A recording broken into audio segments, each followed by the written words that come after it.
রাতভর টানা বৃষ্টিতে চাঁপাইনবাবগঞ্জের শিবগঞ্জ উপজেলায় একটি কালভার্ট ধসে পড়েছে। শনিবার ভোরে উপজেলার বিনোদপুর ইউনিয়নের লবণা খালের ওপর নির্মিত ব্রিজটি ভেঙে পড়ায় ৩ ইউনিয়নের প্রায় ৫০,০০০ মানুষের চলাচলে চরম দুর্ভোগ দেখা দিয়েছে। একই স্থানে ৩বার ব্রিজ নির্মাণ করা হলেও প্রতিবারই নিম্নমানের সামগ্রী ব্যবহার এবং পরিকল্পনায় পানি নিষ্কাশনে পর্যাপ্ত ব্যবস্থা না থাকায় বারবার ভেঙে পড়ছে ব্রিজটি, অভিযোগ স্থানীয়দের। তবে এসব অভিযোগ অস্বীকার করে উপজেলা প্রশাসন জানিয়েছে বিষয়টি পরীক্ষা নিরীক্ষা করে পুনর্নির্মাণের উদ্যোগ নেওয়া হবে।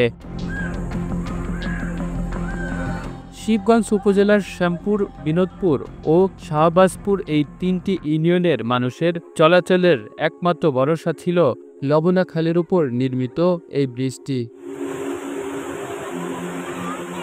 ২০১৫-১৬ অর্থবছরে ৩২,৫৩,৬৩০ টাকা ব্যয়ে শিবগঞ্জ উপজেলা প্রকল্প বাস্তবায়ন অফিসটি নির্মাণ করে এই ব্রিজ। প্রতিদিন শিক্ষার্থী, কৃষক ও সাধারণ মানুষ এই ব্রিজ ব্যবহার করে যাতায়াত করতেন। কিন্তু হঠাৎ কার্তিক মাসের টানা বৃষ্টিতে ধসে পড়ে ব্রিজটি, ফলে আশপাশের এলাকার মানুষ এখন বিপাকে পড়েছে। শিবগঞ্জ উপজেলা নির্বাহী কর্মকর্তা ইউএনও আজহার আলী জানান, ব্রিজটি মানসম্মত ছিল কিনা পরীক্ষার পরে আসল ঘটনা বোঝা যাবে। আমাদের বিনোদপুর ইউনিয়নের লক্ষ্মণপুরে একটি কালভার্ট, যেটি অতি বর্ষণের ফলে এক পাশ ভেঙে গেছে, যান চলাচলের অনুপযোগী হয়েছে। আমরা আজকে সেখানে কাজ করতে পারি নাই, তীব্র স্রোত ছিল পানির।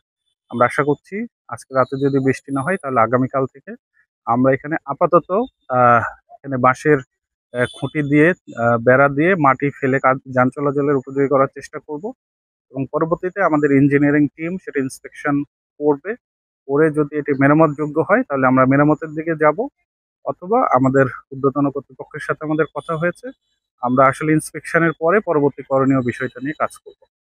আমাদের বেশ কিছু ফসলের ক্ষতি হয়েছে, আমাদের প্রণোদনায় আওতায় সংশ্লিষ্ট যে কৃষক রয়েছেন তাদেরকে নেওয়ার জন্য আমরা কৃষি বিভাগের সাথে কথা বলে একটা ব্যবস্থার চেষ্টা করবো ইনশাআল্লাহ। ইতিমধ্যে কৃষি বিভাগের সাথে কথা বলেছি, আমরা এক্সাক্ট তথ্যটা পাই নাই, আমাদের সংশ্লিষ্ট ইউনিয়ন পরিষদ কাজ করছে। আমরা আশা করছি ২-১ দিনের মধ্যে আমরা এক্সাক্ট যে তথ্য সেটা পেয়ে যাব।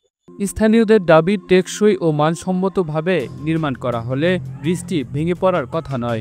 তারা দ্রুত তদন্ত করে দায়ীদের বিরুদ্ধে ব্যবস্থা নেওয়ার আহ্বান জানিয়েছেন। Kamrul Islam, Asian television.